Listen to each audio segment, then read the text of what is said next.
Hey friends, it's Jess. So here's something a little different today.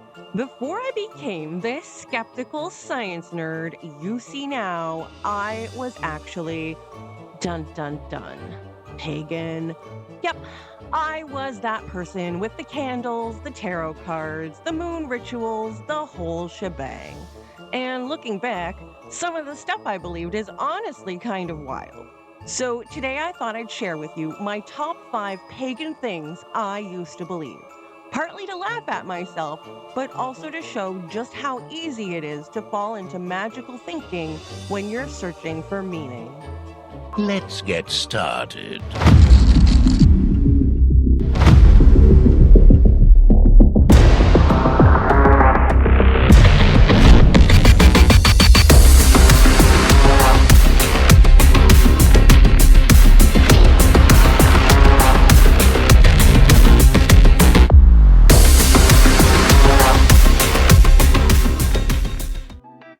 But let's start with tarot cards. Ooh, tarot cards, freaky. Oh boy. I was convinced these things could reveal hidden truths about my life.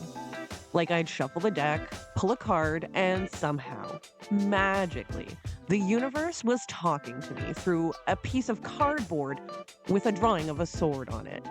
And when the reading was vague, that was perfect. I could just bend the meaning to fit whatever was happening that week. That's basically the entire trick behind divination.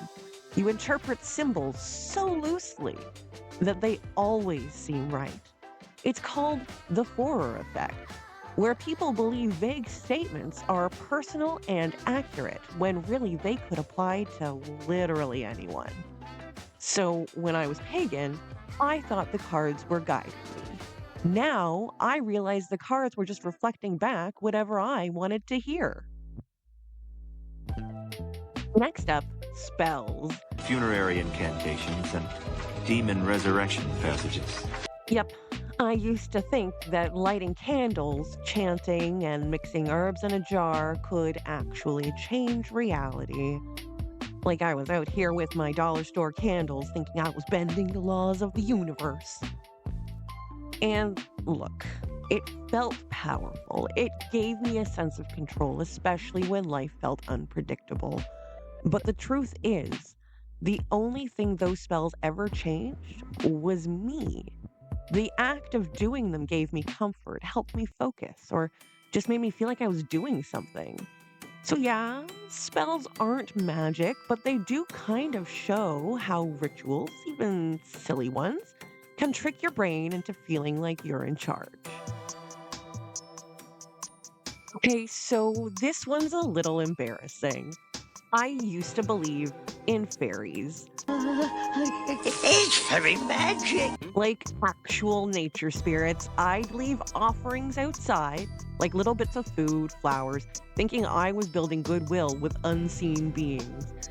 It sounds ridiculous now, but at the time it felt real, and honestly, it made the world feel alive and magical. A rustle in the trees, fairies, strange light in the woods, definitely the fae. Science steps in and ruins the fun, or should I say replaces the fun with something better. Okay, well, don't judge me there because fun and better and all of that. Anyway, nature doesn't need invisible fairies to be magical. Fireflies, bioluminescent fungi, birds that mimic sounds. Reality is already way cooler than the stories I was telling myself. When I was a teenager, I lived on a farm with a lot of acreage of forest in the back, and I used to wander around the forest and call something that I found there fae or fairies. And I found out later that they are actually a type of aphid. And I think aphid is an absolutely beautiful little fairy-like creature, and it just goes to show that it doesn't need to be magical to be cool. Now we get to astrology. The astrological portents! Oh man, I was deep into this one. Birth charts, moon signs, retrogrades. I thought the positions of planets millions of kilometers away had something to do with why I was bad at math or good at art. Because that's how it went. I was not good at math, guys. Still not great at it. But here's the thing. Astrology has been tested, and it just doesn't work. James Randi, the famous magician and skeptic, actually did experiments where he handed out the same horoscope to a bunch of different people. And guess what? Almost everyone said, "Wow, that's so accurate. It really speaks to me." That's the Forer effect again. Vague statements feel personal, and it explains why horoscopes in the newspaper can sound spookily accurate. It's not the stars, it's psychology. So, this last one's personal. After my grandfather passed away, I started seeing crows everywhere. And instead of just noticing crows, I convinced myself they were messengers. Proof that my grandfather had gone to Valhalla.